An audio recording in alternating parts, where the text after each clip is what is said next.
রাধে রাধে বন্ধুরা, কেমন আছো তোমরা? তোমাদের আশীর্বাদে আমি অনেক ভালো আছি। তো আজকে গিয়েছিলাম একটা জায়গায় ঘুরতে।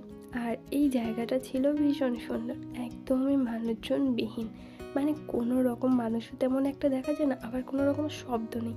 সত্যি পরিবেশটা খুবই শুনশান।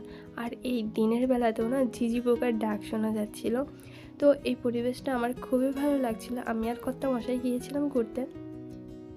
এই চারিদিকটা সবুজে সবুজে ঘেরা, উপরে মেঘলা নীল আকাশ, তোমরা দেখলেই বুঝতে পারবে আকাশে মেঘও আছে, আবার নীল আকাশটাও বোঝা যাচ্ছে।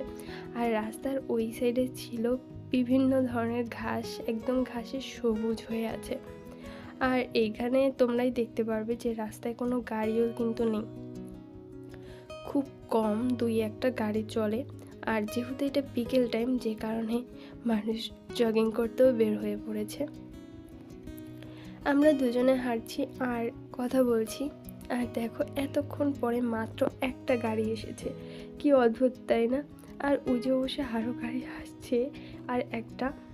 আর জায়গাটা ছিল ভীষণ সুন্দর। ভাবলাম তোমাদের সাথে একটু শেয়ার করি, শেয়ার না করলে কেমন হয় বলো? আর আগে আমি ভাবতাম যে বিদেশে হয়তো গাছপালা নেই, কিন্তু আমি এই বিদেশে এসে সম্পূর্ণই আমার ধারণাটা পরিবর্তন হয়ে গেছে। কারণ আমাদের দেশের তুলনায় এই বিদেশে গাছপালা আরও অনেক বেশি। আমাদের দেশে যেমন গাছপালা যেখান থেকে কেটে নেওয়া হয় সেখানে কিন্তু লাগানো হয় না, এখান থেকে গাছ কাটার পরে তার কয়েক গুণ গাছ লাগানো হয়। তো এই ভিডিওটি এই পর্যন্তই, টাটা।